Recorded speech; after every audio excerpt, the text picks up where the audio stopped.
Pupuk bayi itu berlapis ya, campuran dari berbagai material. Itu butuh waktu 450 tahun juga untuk bisa hancur. Nah, yang membahayakan dari tadi saya sempat menyebut sedikit tentang mikroplastik, yang membahayakan dari proses dekomposisi ini adalah sebelum dia betul-betul terdekomposisi alias istilahnya hilang gitu ya ke alam, dia bahan materi-materi ini akan hancur menjadi unsur-unsur yang sangat kecil sampai bisa termakan oleh siapa saja yang ada di laut. Contohnya hewan-hewan di laut gitu. Nah, makanya akhir-akhir ini kita sering sekali ya mendengar berita bahwa ada paus, kura-kura, ikan itu dan burung itu tuh tewas karena memakan banyak unsur anorganik yang notabene karena tingkah laku manusia, disebabkan oleh manusia. Yang membahayakan bagi kita dan berhubungan bagi kita secara langsung adalah jika mikroplastik ini nantinya termakan oleh hewan yang ada di laut, dan itu nanti kita kan butuh protein ya, dan kebanyakan dari kita mengkonsumsi ikan atau produksi dari laut gitu. Nah, kalau misalnya hewan dan tumbuhan ini sudah tercemar dengan mikroplastik, pada akhirnya itu akan masuk juga ke tubuh kita. Berita yang muncul beberapa tahun belakangan ini adalah mencengangkannya, selama 1 minggu itu manusia ternyata makan mikroplastik yang ekuivalen dengan ukuran kartu kredit setiap minggunya. Nah, ini disurvei di satu wilayah di Jawa. Kalau teman-teman ada yang sudah nonton film Pulau Plastik, di situ ada 100 orang di Jawa yang disurvei fesesnya. Dan di fesesnya itu ditemukan bahwa ada mikroplastiknya, dan itu setelah dijumlah 100 orang itu semuanya ternyata mengkonsumsi mikroplastik. Kalau terjadi di Jawa artinya nggak jauh ya dari tempat tinggal kita. Lalu ini berita tahun 2002 bulan April, mikroplastik untuk pertama kalinya ditemukan di paru-paru orang yang hidup gitu. Nah, setelah sebelumnya ditemukan di darah, di janin sudah pernah juga gitu, bahkan bayi belum lahir sudah mengkonsumsi mikroplastik. Sekarang terjadi di paru-paru. Nah, ini tentunya belum ada survei lebih lanjutnya karena baru saja ditemukan tahun lalu gitu. Efek jangka panjangnya tentunya yang kita takutkan terjadi berbagai macam penyakit ya, karena plastik tentunya ada sifat karsinogeniknya, menyebabkan kanker dan penyakit-penyakit lain. Darurat sampah ini adalah yang terjadi di TPA Lewi Gajah di Jawa Barat yang terjadi pada tahun 2005, di mana terjadi ledakan dan longsor sampah yang menyebabkan meninggalnya 157 orang. Apa yang terjadi waktu itu, sampahnya ternyata menggunung, dan seperti yang saya sempat katakan tadi bahwa sampah itu jika tercampur, dia akan menyebabkan gas metana, dan yang secara khusus di TPA Alwi Gajah ini sampai meledak dan mengubur 2 kampung. Gitu. Ini sedih sekali dan harapannya ini jangan sampai pernah terjadi lagi. Itulah sebabnya setiap tanggal 21 Februari di Indonesia diperingati sebagai Hari Peduli Sampah Nasional. Nah, ini terjadi di kota saya, di Marseille, gitu. Memang di kota kami ya, digaung-gaungkan pemerintah itu, peduli akan lingkungan, biodiversity, menyediakan fasilitas pengolahan sampah. Nah, pada bulan Februari 2022, yaitu tahun lalu. Selama setahun itu, ceritanya di kota saya ini terjadi mogok kerja. Sering banget ya orang Prancis tuh mengadakan mogok kerja. Kali itu yang mogok adalah tim pengambil sampah. Jadi tukang sampah yang biasanya ngumpulin sampah yang ada di bak besar. Bak yang campur. Jadi kan baknya ada banyak ya, bak recycle maupun bak campur. Yang strike adalah yang ngumpulin bak campur. Tetapi bisa teman-teman lihat di sini gitu. Ternyata di foto bawah itu terlihat banyak sekali kardus yang seharusnya masuknya ke tong sampah yang recycle, tetapi malahan dicampur dengan tempat sampah residu lain ya. Gitu. Akhirnya harusnya yang bisa di-recycle itu tetap diangkut, jadinya memenuhi tempat sampah yang campur. Tempat sampah campurnya saja di sini tidak besar. Dan itu akhirnya menutupin jalan selama berminggu-minggu sampai kami itu dikasih saran untuk menahan buang sampah selama mungkin di rumah masing-masing. Kebayang nggak sih teman-teman, ini tuh terjadinya di negara maju loh. Dan sebabnya apa? Yang bikin makin parah tentunya mentalitas masyarakat gitu. Nah, pesan saya adalah kalau misalnya saya seakan tinggal di masa depan nih, punya segala fasilitas yang disediakan oleh pemerintah. Tapi jadinya tidak efektif dan efisien kalau tidak bisa dimanfaatkan oleh masyarakatnya. Dan kenyataannya adalah banyak sekali masyarakat yang belum bisa dan belum mengerti pentingnya hidup minim sampah. Atau bahkan pengolahan sampah yang harus dipilah-pilah gitu. Padahal gampang ya sebenarnya teorinya. Di tempat sampahnya sudah ada gambarnya, tinggal dimasukin aja sesuai sama gambarnya. Oke, nah ini berita di salah satu website Prancis yang menuliskan bahwa mungkin teman-teman pernah dengar tentang impor sampah di Indonesia yang sempat beberapa kontainer dikembalikan ke Eropa atau negara barat oleh Bapak Jokowi. Nah, di sini tertulis dari pihak Prancisnya ya, gitu. Ternyata mereka berpendapat daripada mahal di-recycle sampah-sampah kita dan hasilnya toh tidak berharga, lebih baik diekspor ke Asia saja. Nah, ini kan sedih sekali ya untuk kita yang tinggal di negara-negara tujuan impor sampah ini gitu.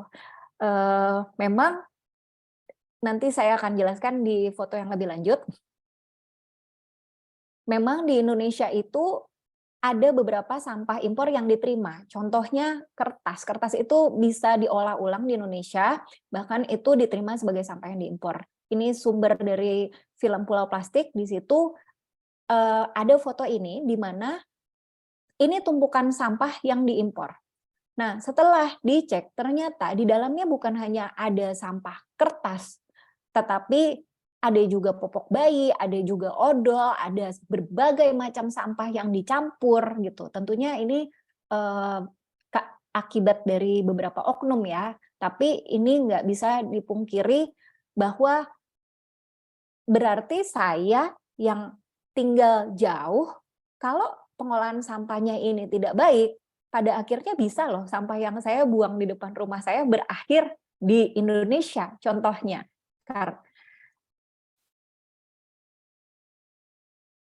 Saya baca beberapa masukan di chat.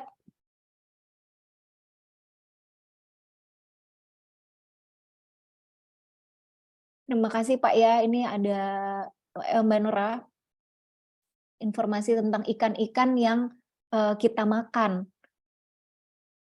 Betul, kualitas air kita sudah rendah dan berparasit.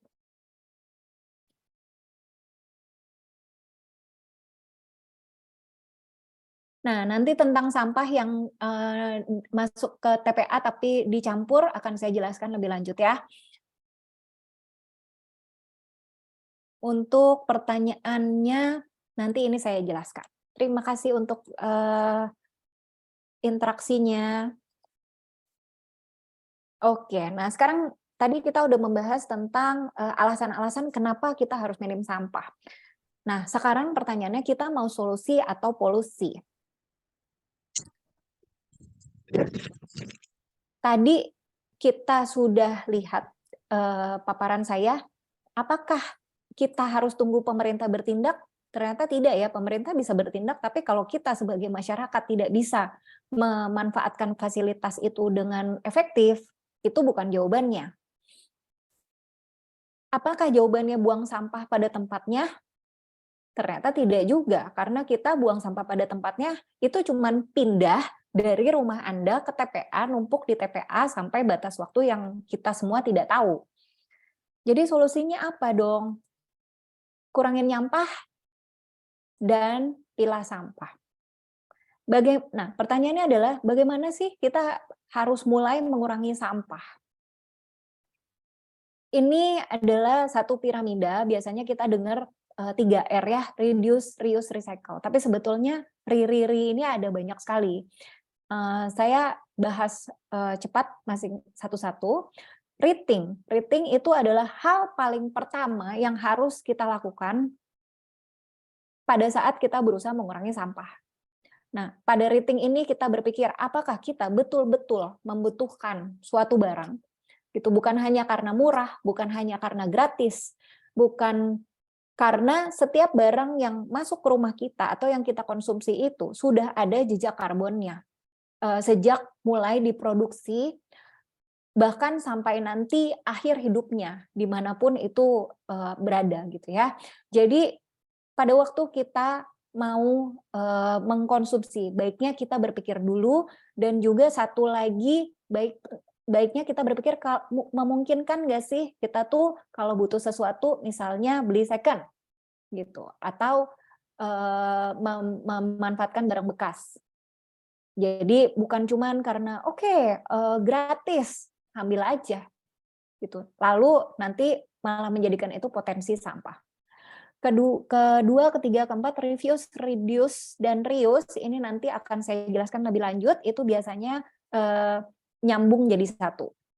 Regift di sini adalah memanfaatkan barang yang kita terima sebagai hadiah, tetapi tidak kita manfaatkan. Kebanyakan barang enggak. Kadang-kadang kita terima barang yang karena kita tidak memilih jadinya tidak berguna gitu. Nah, tentunya dengan mempertimbangkan kesantunan, barang-barang itu bisa kita regift misalnya ya ke orang lain yang lebih memerlukan. Oke, repair. Repair adalah tindakan kita memperbaiki sesuatu sebelum serta-merta kita buang. Jadi kalau kita punya baju, sepatu, sekarang sudah banyak yang bisa benerin sendiri, maupun banyak tempat-tempat yang bisa memperbaiki barang-barang yang kita pakai. Itu nanti saya kasih infonya beberapa juga.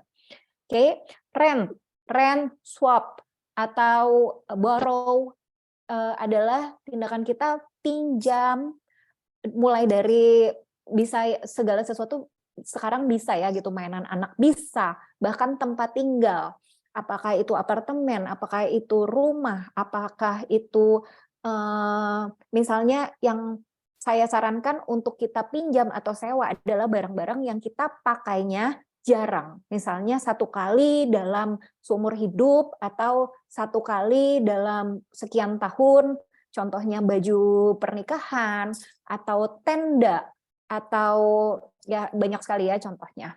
Lalu recycle ini ternyata ada di nomor ke-8 dari 9R ini ya. Padahal kita sering banget dengar apa-apa beli kan bisa di-recycle, ya udah beli aja terus buang, recycle. Padahal seperti yang tadi kita udah bahas, untuk sampai bisa di-recycle itu tahapannya panjang.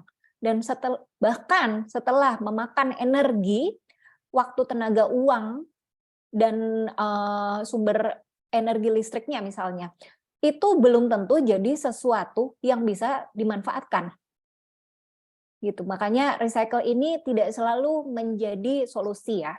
Dan terutama di Indonesia recycle itu belum optimal karena untuk bisa di-recycle satu syaratnya adalah materi-materi ini harus dipisahkan menurut jenisnya. Bahkan plastik itu jenisnya banyak, itu harus dipisahkan menurut jenisnya. Nah, kalau ada yang misalnya punya kantong ciki, kantong makanan ringannya anak-anak lah gitu, itu atau kantong Indomie gitu, aduh nyebut brand, itu berlapis dan itu disebutnya, aduh saya lupa disebutnya apa, tapi itu berlapis dan bercampur, dan itu teknologi pemisahannya belum ada atau sedikit sekali di Indonesia, saya kurang tahu.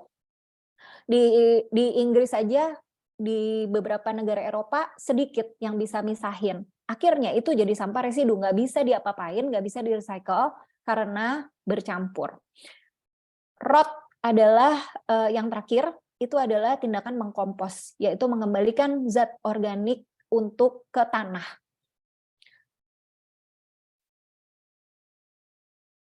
Ya, terima kasih. Ini beberapa di chat sudah share juga ya, beberapa yang bisa di rent atau dipinjam. Untuk botol Yakult, pada intinya semua yang wujudnya seperti plastik biasanya ada nomornya. Gitu. Nanti saya bisa share nomor-nomor itu, nomor 1 sampai 7 kalau saya nggak salah. Nah, itu tergantung perusahaan pengolah sampahnya. Gitu. Kalau di Indonesia perusahaan pengolah sampah belum semuanya gratis ya. Gitu. Tapi tentunya walaupun bisa di-recycle, kita harus pisahkan. Nggak bisa kalau itu ke TPA dibuang gitu aja, tidak akan untuk terdekomposisi makan waktu lama banget. Dan tentunya botol Yakult itu kan ada tutup metalnya, itu harus dipisahkan jika mau di-recycle pastinya. Oke, baik, kita lanjut. Nah, sekarang saya mau kasih beberapa solusi sangat mudah gitu. Seperti kita tahu, kalau itu sudah menjadi sampah, itu tuh lebih susah untuk diolah. Makanya kita berusaha mengurangi potensi sampah sebanyak mungkin. Nah, solusi-solusi sangat mudah ini kebanyakan tidak akan mengubah lifestyle Bapak Ibu secara ekstrim ya, gitu. Makanya saya kumpulkan di sini. Misalnya untuk kita yang misalnya belum nemu penggantinya odol atau ini yang satu lagi susu kental manis gitu di tube. Itu usahakan apapun yang kita sudah putuskan untuk dikonsumsi itu dihabiskan gitu. Saya juga sebelumnya tidak terpikir gitu untuk memakai odol tuh sampai bukan cuma dipencet-pencet ternyata dan digulung-gulung, tapi bisa juga digunting, dan setelah digunting itu ternyata di dalamnya masih bisa buat 1 minggu bahkan. Nah, itu dengan kita sadar hal-hal kecil seperti ini, odol kita nggak hanya jalan-jalan dari pabrik sampai tempat sampah ya, tapi bisa kita manfaatkan seefektif mungkin sampai betul-betul habis. Ini berlaku juga untuk semua barang yang kita konsumsi lainnya, sampai habis dan sampai rusak.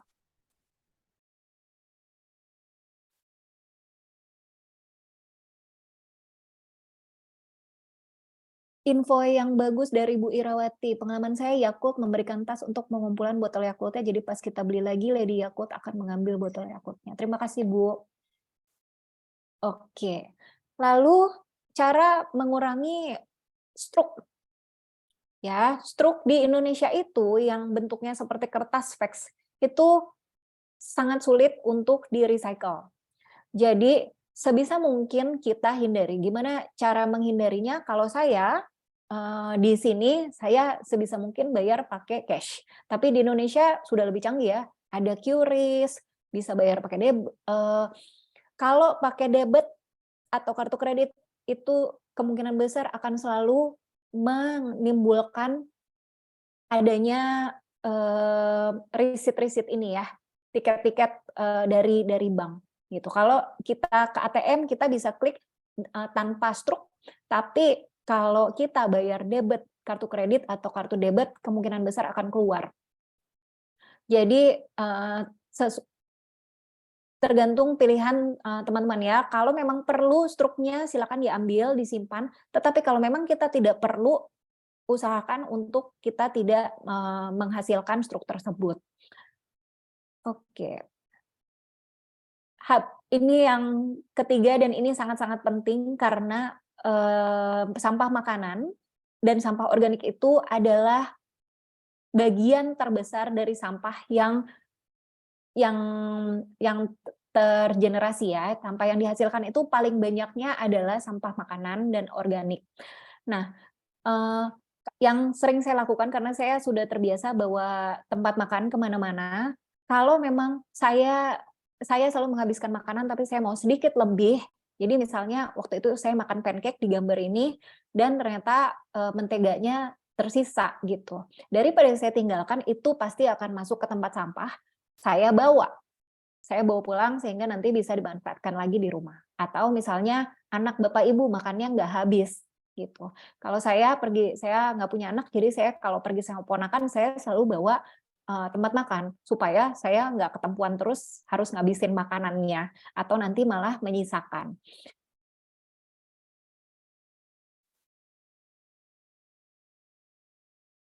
Lalu cara yang sangat mudah juga untuk teman-teman yang sering pesan makanan ke ojek online.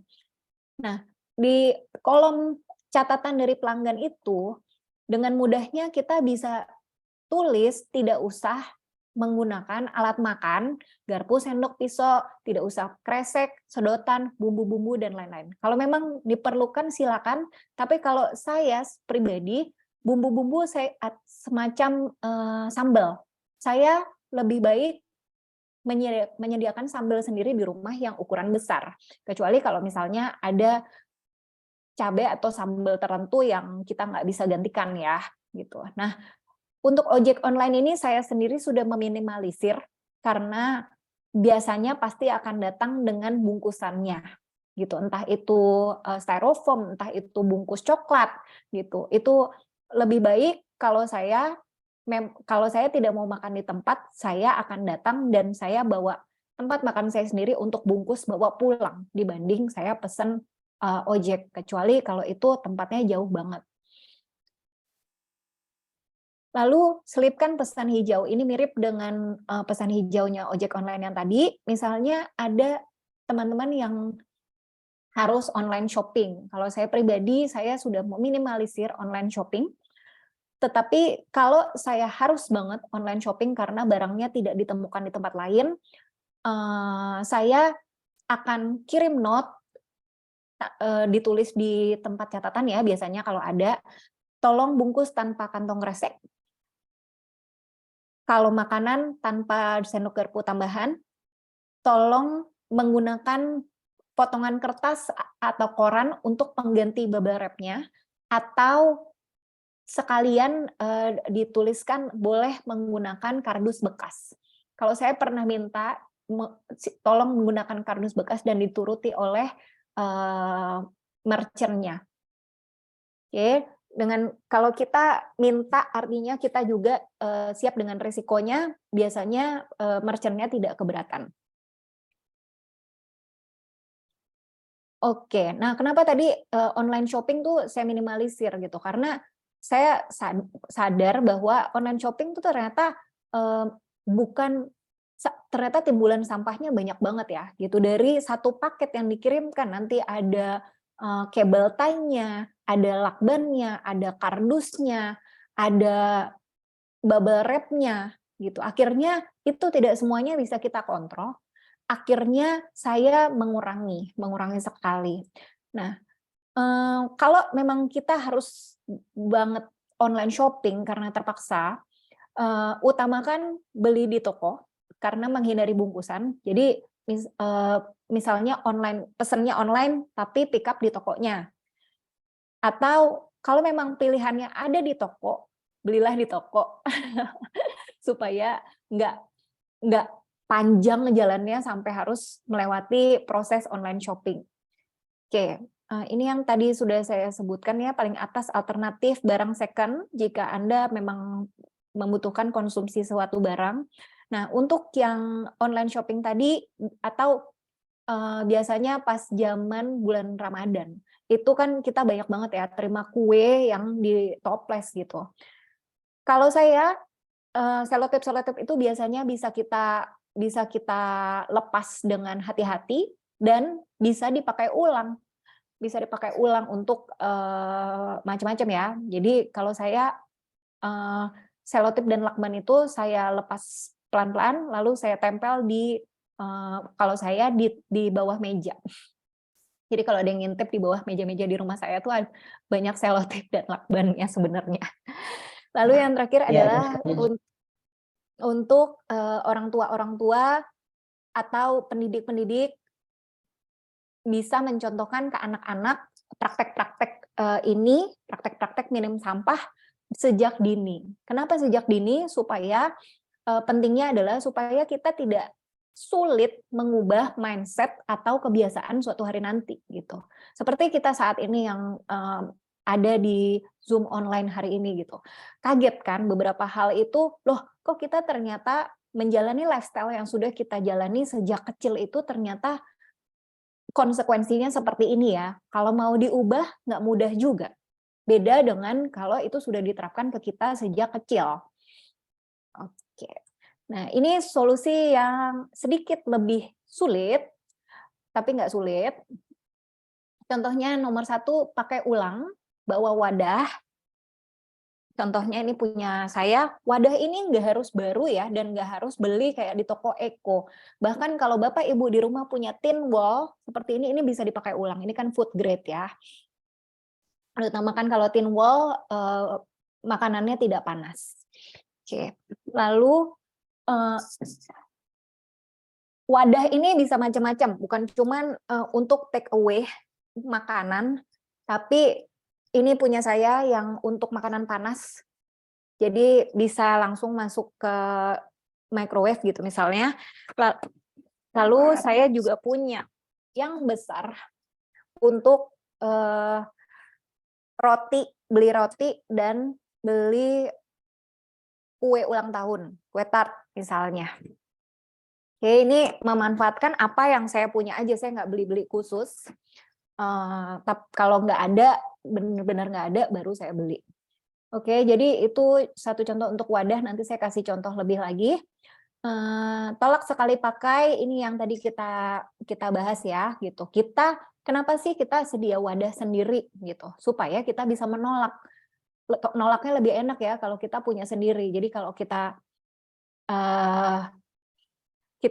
mungkin yang di restoran juga sering sedih ya ditolak gitu. Makanya kalau kita punya alasannya, misalnya saya udah bawa wadah sendiri Mbak, nggak usah pakai gitu botol atau kantong kresek, asal kita sudah siapkan alternatifnya. Oke, upcycle. Upcycle ini adalah menggunakan barang bekas untuk fungsi yang lain. Jadi di recycle untuk menaikkan fungsinya. Misalnya di sini botol dijadikan pot bunga. Ini punya saya yang di belakang, ini juga dari botol bekas, saya jadikan pot. Oke. EcoBrick itu kalau ada yang mau menggoogle boleh, ini tidak akan saya bahas hari ini. Perbaiki tadi kita udah bahas, pilah sampah, nanti kita akan bahas lebih lanjut, dan kompos. Oke, nah ini solusi yang tadi saya bilang ya, reduce, dan reuse itu biasanya bareng. Kita harus bisa refuse dulu, kita tolak dulu, supaya kita bisa reduce, mengurangi pemakaian misalnya barang-barang yang di sini saya tandain out, gitu, yang berpotensi jadi sampah, kita kurangi, dan kita gantikan dengan EcoSwap. EcoSwap itu sebutan untuk barang-barang pengganti yang barang-barang sekali pakai ini. Contohnya di sini ada botol minum. Teman-teman di sini siap-siap ya, angkat tangan kalau pas saya tanya siapa yang di sini sudah punya botol minum yang tidak sekali pakai. Oke. Di sini yang udah punya botol minum siapa?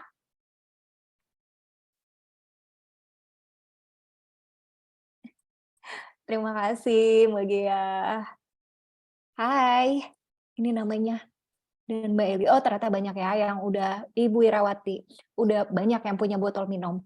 Oke, yang kedua, penggantinya spons cuci piring, ini kok,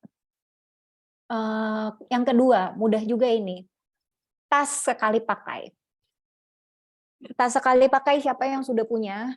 Udah banyak juga yang punya ya. Nah, sekarang pertanyaannya saya ganti sedikit. Siapa yang sudah punya tas sekali pakai yang kecil, yang biasa buat beli buah? Ini contoh punya saya, yang kecil. Ini boleh termasuk tas-tas yang bekas ya. Jadi misalnya dulu udah pernah beli buah, dapat plastik, itu dipakai lagi pun itu termasuk. Oke, wow, banyak, luar biasa. Yang beli buahnya sudah tidak menghasilkan plastik, saya kasih jempol. Lalu yang ketiga, yang beli kopinya sudah tidak menggunakan gelas sekali pakai. Luar biasa.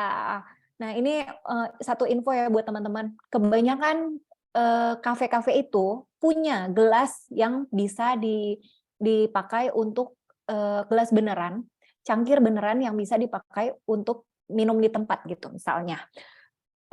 Jadi teman-teman nggak usah membawa tumbler sendiri, tetapi kadang kalau kita nggak tanya, itu nggak dikasih, nggak ditawarkan. Jadi pertama kita tanya dulu, Mbak, Mas punya cangkir beneran nggak? Cangkir beneran sebelum kopi kita dibuat di gelas sekali pakai. Kalau saya pribadi, misalnya tempat atau kafe itu tidak menyediakan, saya nggak jadi minum.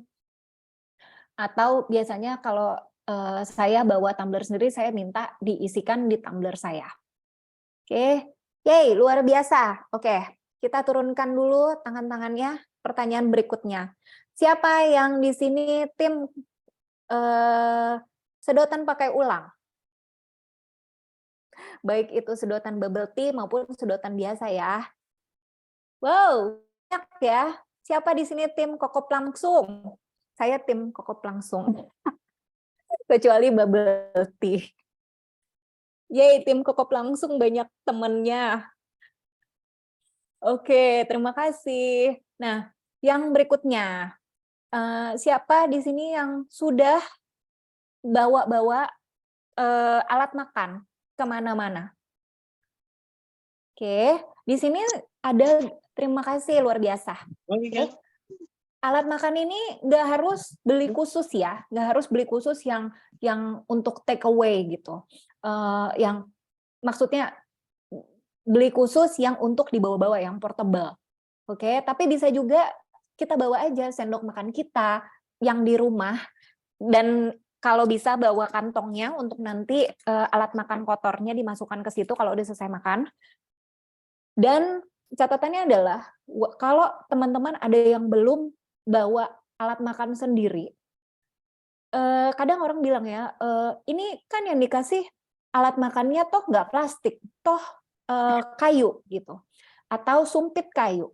Nah, tadi seperti kita udah bahas, untuk produksi sumpit dan alat makan kayu ini tentunya ada carbon footprint yang dihasilkan ya, ada konsekuensi ke alam yang sudah dihasilkan, bahkan sebelum produk-produk ini menjadi sampah. Dan kadang paket dimasukkannya di dalam plastik juga gitu, ada tempatnya. Nah, kalau saya pribadi, selain saya bawa alat makan sendiri, saya juga bawa sumpit sendiri. Oke, siapa yang bawa sumpit sendiri? Kalau saya dan suami hobi makan mie ya, jadi kita bawa sumpit kemana-mana, dan kadang tuh sedih banget kalau di beberapa restoran itu sumpitnya sumpit kayu, dibungkus dengan plastik seperti yang ada di gambar ini ya, gambar kiri bawah, atau sumpit biasa, memang sumpit pakai ulang, tapi ditempatin di tempat kertas gitu, ngapain gitu ya? Oke, terima kasih tangan-tangannya, hebat ya komunitas pendekar Indonesia dan Circles aktif. Oke, Nah, berikutnya untuk deodoran. Deodoran ini penggantinya, ini ada yang tahu nggak? Pengganti deodoran ini namanya apa? Yang fotonya ada di sini.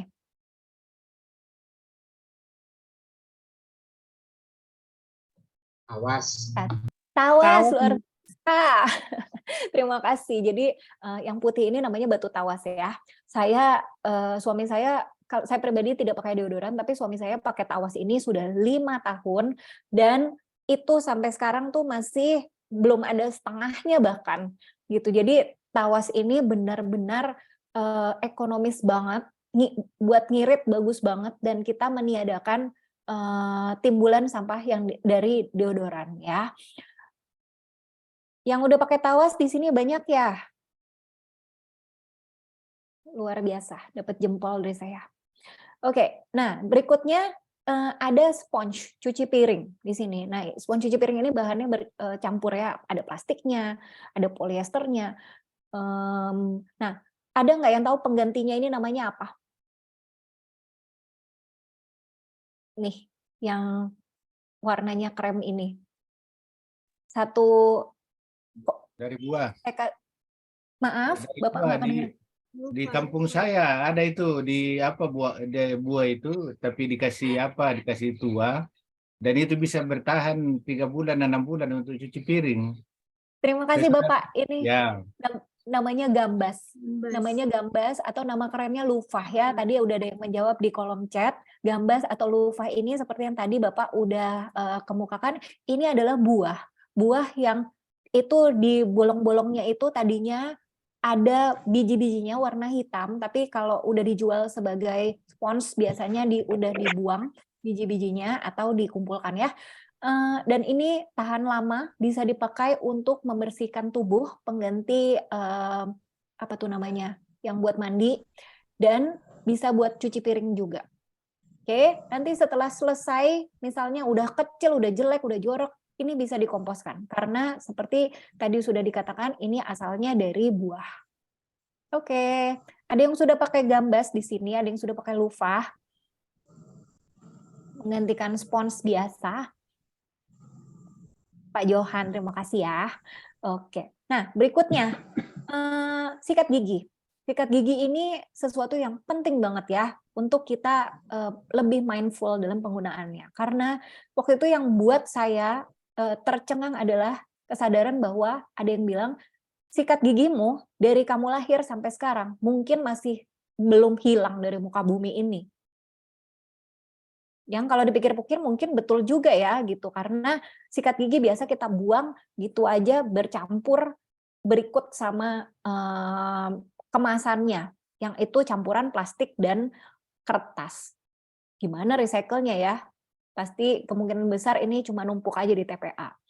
Lalu kita ganti dengan apa nih sikat gigi?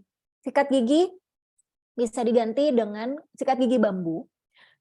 Kalau beli sikat gigi bambu tentunya kemasannya biasanya kertas dan juga bisa dikomposkan. Bambu itu bisa dikomposkan, bambu itu tumbuhnya cepat, makanya dia sebagai materi dasar membuat barang-barang eko ini sangat sangat laku ya, bambu sangat baik.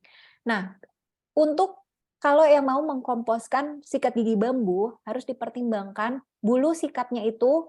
Kalau plastik itu tidak bisa dikomposkan, ikut dikomposkan. Jadi kalau yang mau buang sikat gigi bambu ke kompos, dilepas dulu bulu sikatnya dengan menggunakan tang. Siapa di sini yang sudah menggunakan sikat gigi bambu? Saya.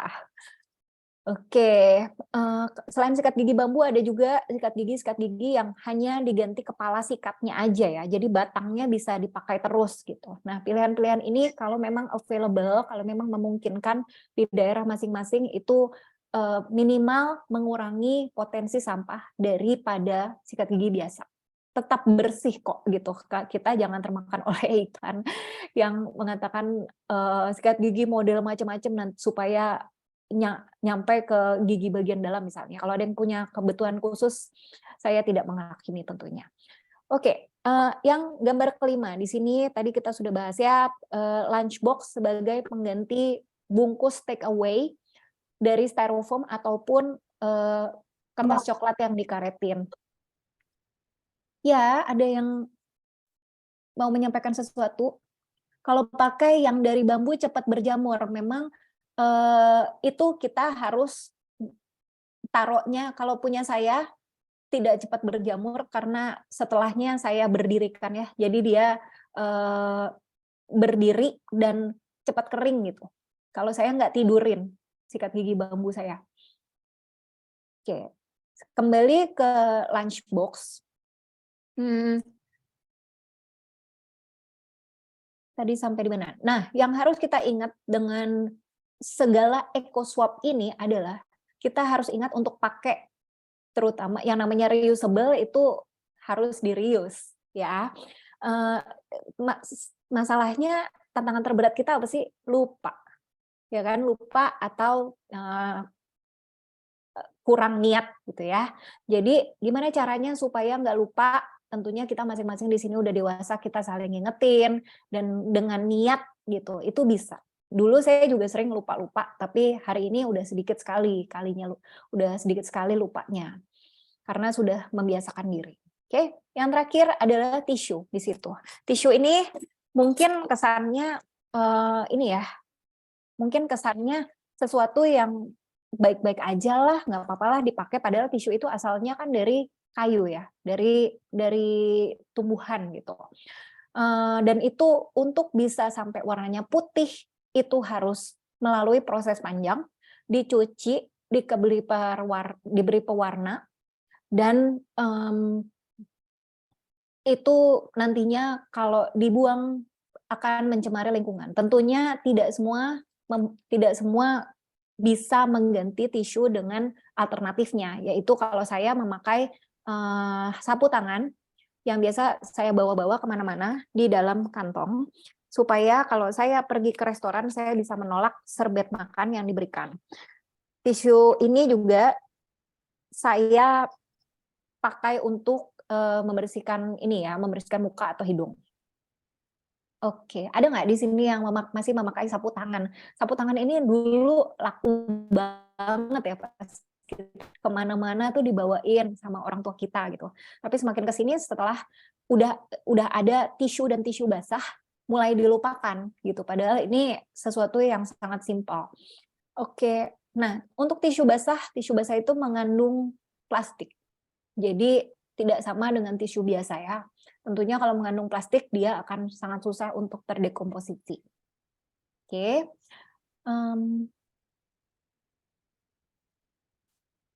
Nah, ini yang saya praktekkan di hidup saya sehari-hari hanya untuk wadah beli makanan aja.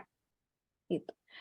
Nah, mungkin banyak yang teman-teman saya nih, sekitar saya banyak yang mikir aneh banget sini Mbak Dea nih, tiap kemana-mana bawa-bawa tempat makan, tasnya nggak bisa bawa yang kecil karena isinya selalu banyak gitu. Tapi saya mau setia ya dalam perkara kecil, dan untuk teman-teman tahu bahwa satu aja, kalau kita ngambil satu aja dari yang tadi, pilihannya banyak ya, dari yang ini, semua ini. Misalnya kita setia aja bawa botol setiap hari. Dalam 1 tahun, misalnya kita bawa botol sendiri, kita biasanya mengkonsumsi air mineral botol 3 hari sekali. Artinya kalau kita bawa botol sendiri, kita sudah menghindari sekitar 120 botol ya dalam setahun. Kita sendiri loh, gitu. Belum nanti kalau kita bawa tas sendiri, kita sudah menghindari kantong kresek banyak. Oke, saya udah mau selesai. Nah, ini beberapa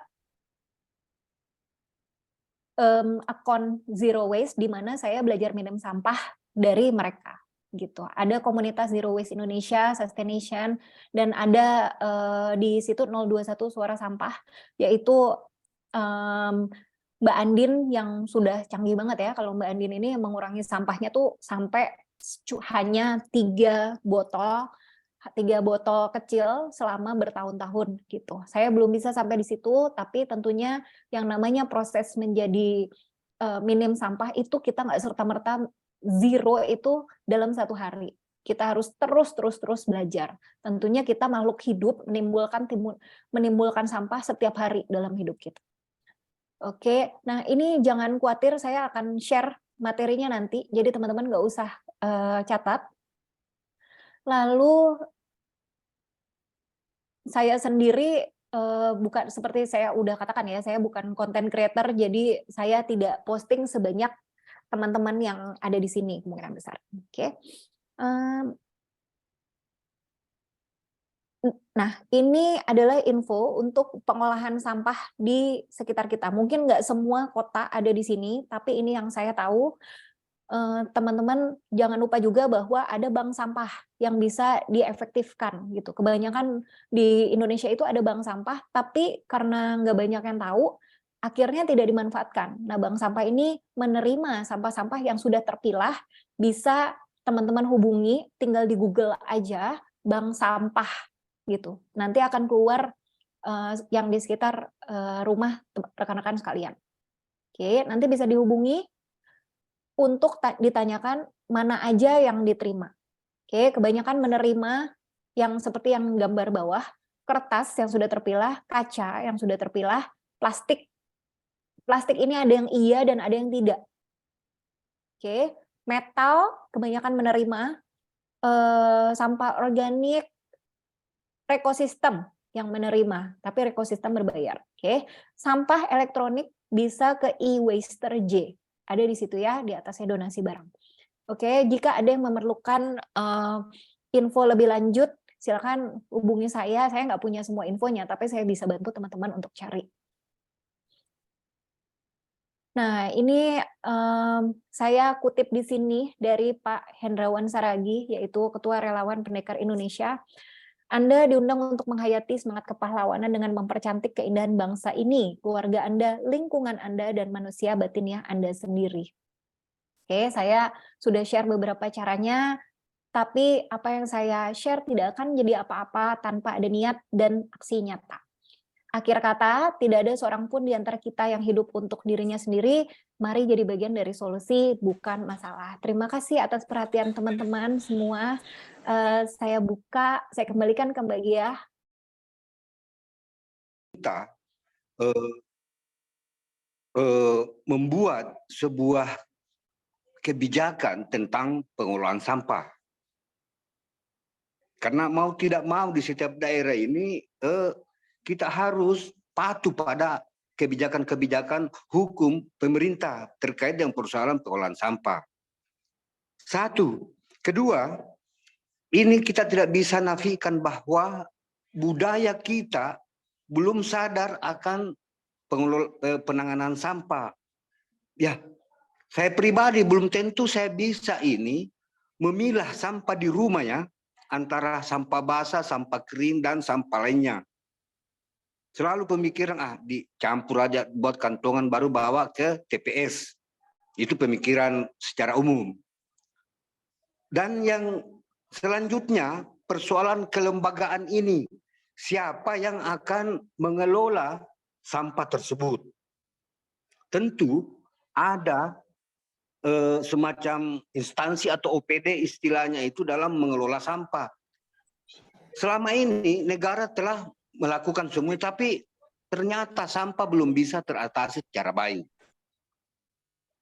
Dan selanjutnya, dengan adanya hal tersebut, ini perlu memang juga pemerintah memikirkan seperti apa bentuk atau anggaran yang dikucurkan untuk pengelolaan sampah ini, karena tidak mudah.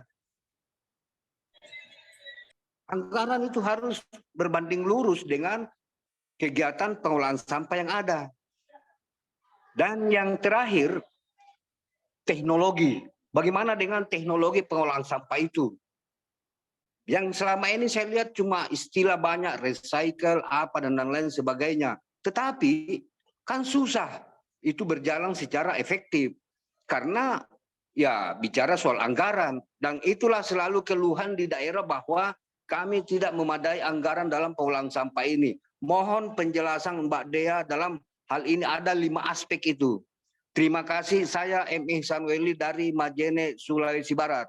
Terima kasih. Assalamualaikum warahmatullahi wabarakatuh. Waalaikumsalam, Bapak.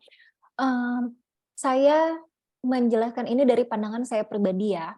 Jadi betul seperti kata Bapak dan tadi seperti kita sudah bahas bahwa pengolahan sampah di Indonesia seperti kita semua tahu memang belum optimal gitu. Padahal kita semua merasa sudah bayar pajak ya. Tapi yang saya mau fokuskan adalah kita itu tidak saya mau fokus pada hal-hal yang bisa kita kontrol sebagai warga masyarakat. Bagaimanapun juga kita sebagai masyarakat mau bergerak maju dengan atau tanpa pemerintah mendukung kita gitu. Kenyataannya kita sudah tunggu dari bertahun-tahun yang lalu, kenapa tidak perbaikannya kok belum terlihat banget gitu.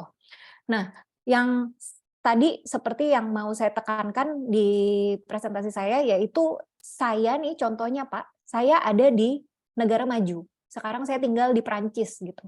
Negara maju yang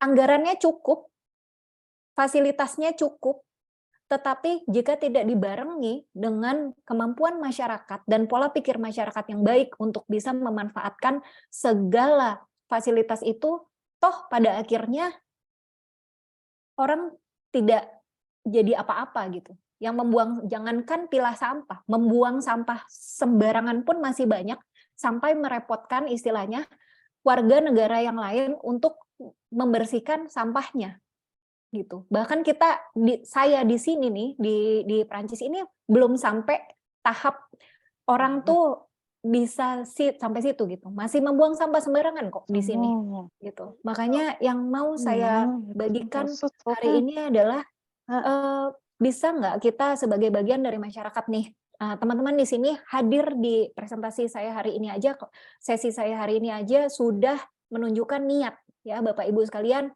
niat untuk kita membawa Indonesia ini maju gitu. Harapannya adalah suatu hari kalau kita bisa tularkan mindset kita sendiri sudah baik, kita mengubah diri kita sendiri dulu, kita tularkan ke orang lain. Harapannya adalah suatu hari kita bukan menjadi minoritas lagi, bukan orang-orang yang menjalani lifestyle dengan yang dikira orang aneh gitu atau merepotkan. Harapannya adalah suatu hari dengan campur tangan pemerintah tidak akan menjadi sesulit hari ini. Tetapi yang perlu kita ingat juga adalah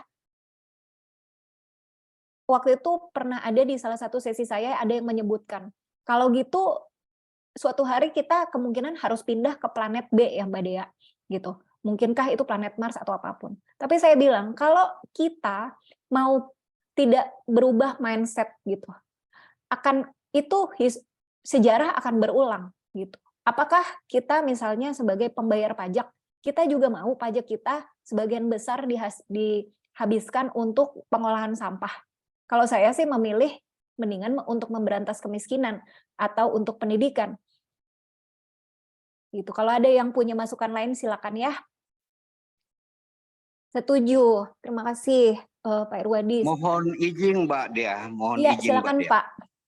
Ya, saya hanya ingin menyampaikan seperti ini dengan kondisi budaya sosial yang di mana Mbak Dea hidup itu hampir semua mungkin ya masyarakatnya sudah pada sadar akan pentingnya mengelola sampah itu.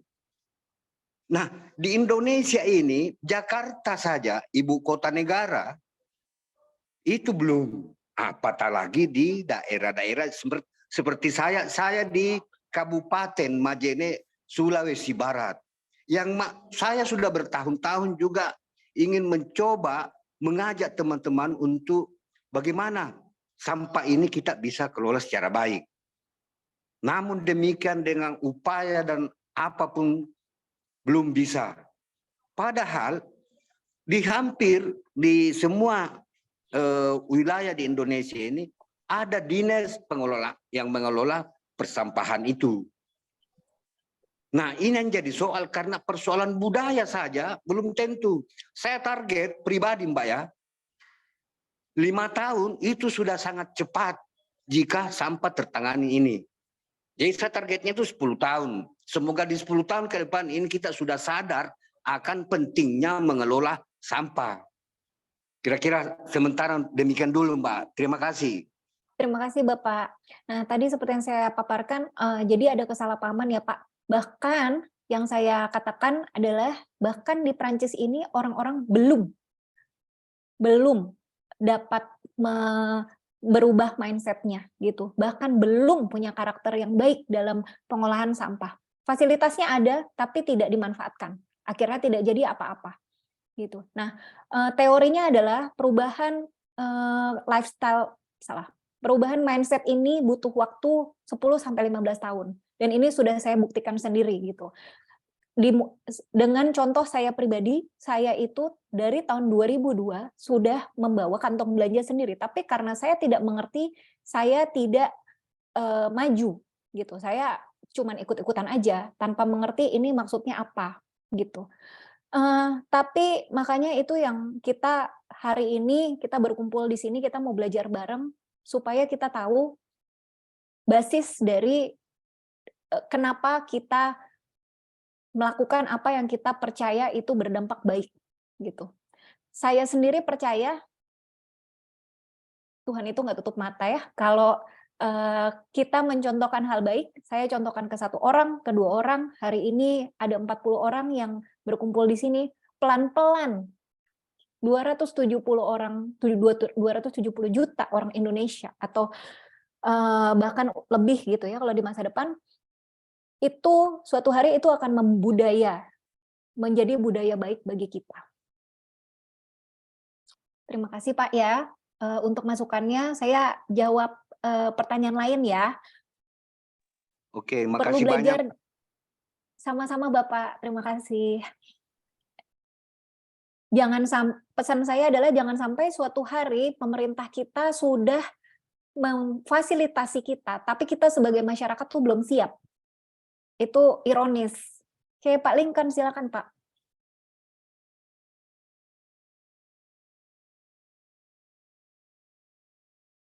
Pak Lincoln, Ya, selamat malam.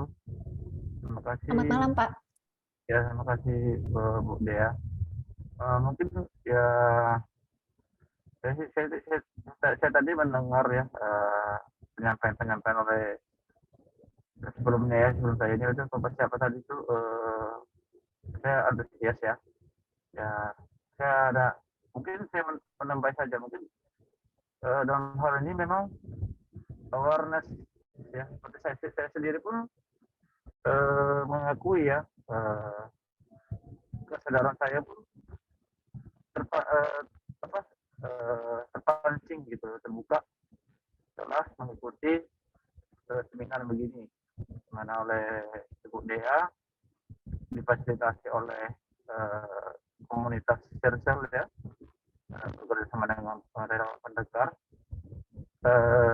Hal-hal seperti ini ya ketika saya setelah mengikuti edukasi ya saya jadi terbuka kesadaran. Mungkin saya di sini hanya menyampaikan apa yang ini ya, sekaligus juga mungkin bisa ke depan ya memang kalau untuk berbuat ya dimulai dari diri sendiri memang, kesadaran dari diri sendiri, pribadi lepas pribadi gitu. Jadi seperti hal begini mungkin merupakan salah satu hal positif gitu.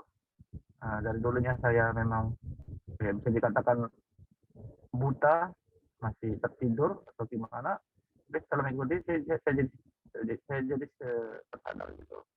Saya memang sudah semakin mengalami titik kritis ya terkait tentang sampah ini gitu.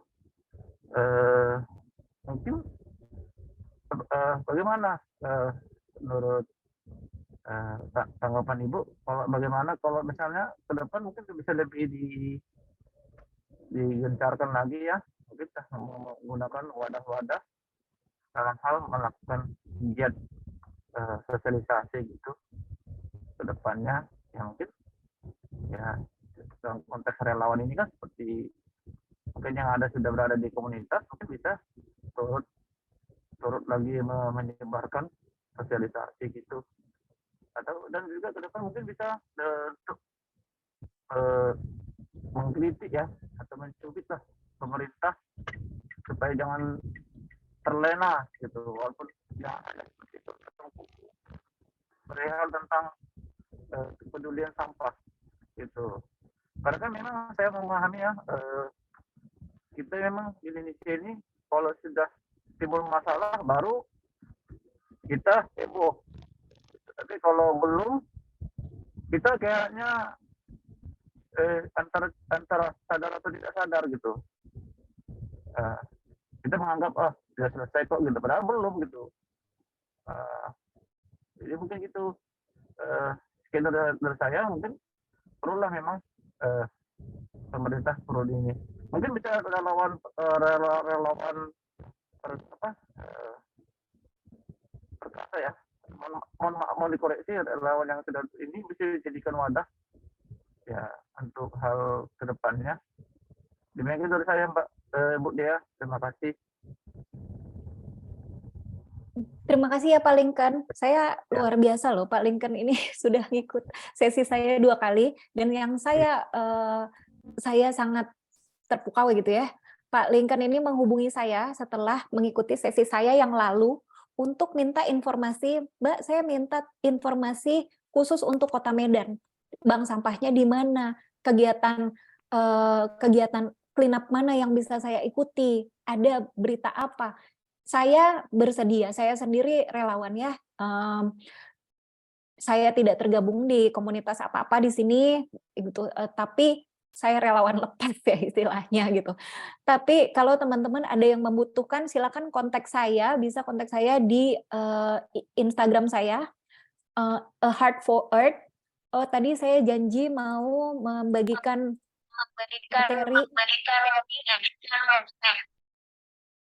materi saya copy paste di chat. Nah, silakan menghubungi saya di situ, ada IG saya A Heart for Earth.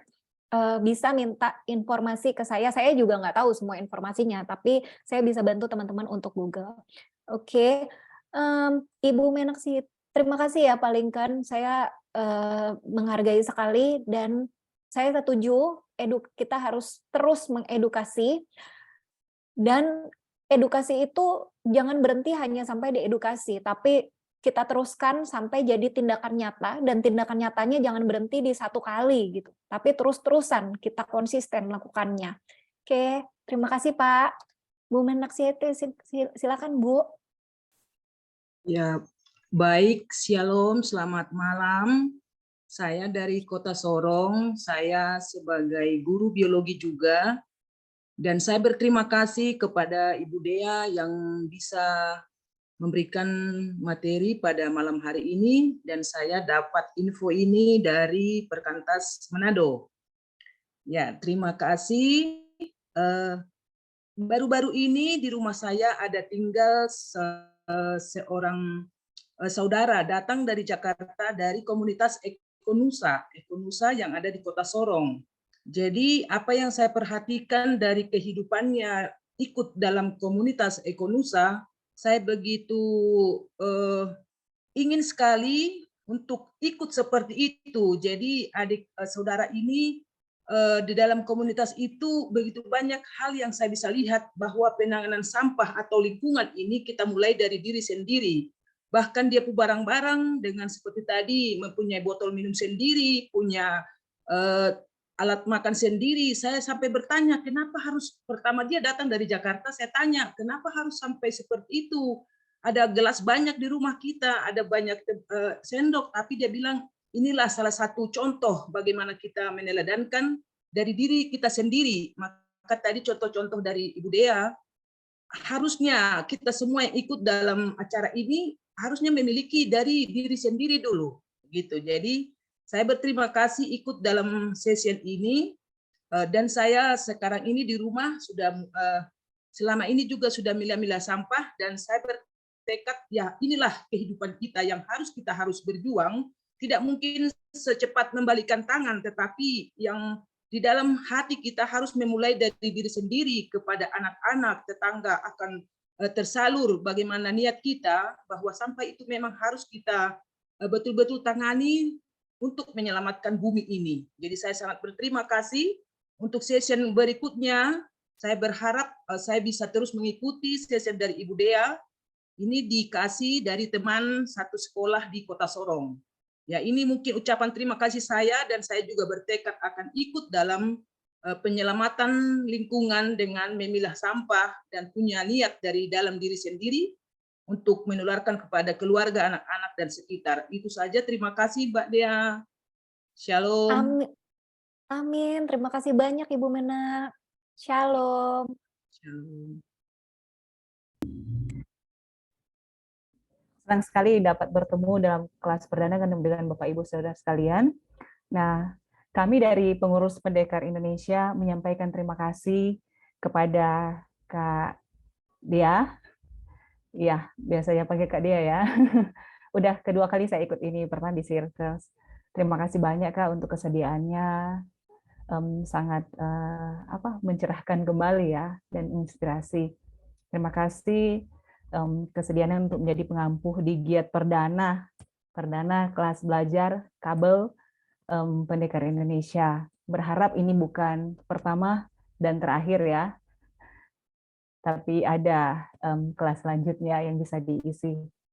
Kiranya ini dapat menolong kami semua mengambil bagian dalam peran kami khususnya di bangsa tercinta ini. Terima kasih juga kepada moderator Sis Gea. Terima kasih banyak ya untuk peran di malam hari ini yang memandu kelas belajar ini. Berharap juga di kesempatan datang Sis Gea bisa mengambil bagian. Dan terima kasih kepada Bapak Ibu yang telah mengambil bagian dan berpartisipasi dalam kabel kelas belajar di malam hari ini, kiranya tercerahkan dan menginspirasi. Dan jika Bapak Ibu masih rindu untuk berada dalam kelas belajar, silahkan bergabung di grup WA yang telah dibagikan dalam kolom chat yang setelah saya bagikan tadi, dan bisa juga untuk mendapatkan informasi-informasi yang lain selain di grup nanti ada di IG yang sudah saya bagikan juga.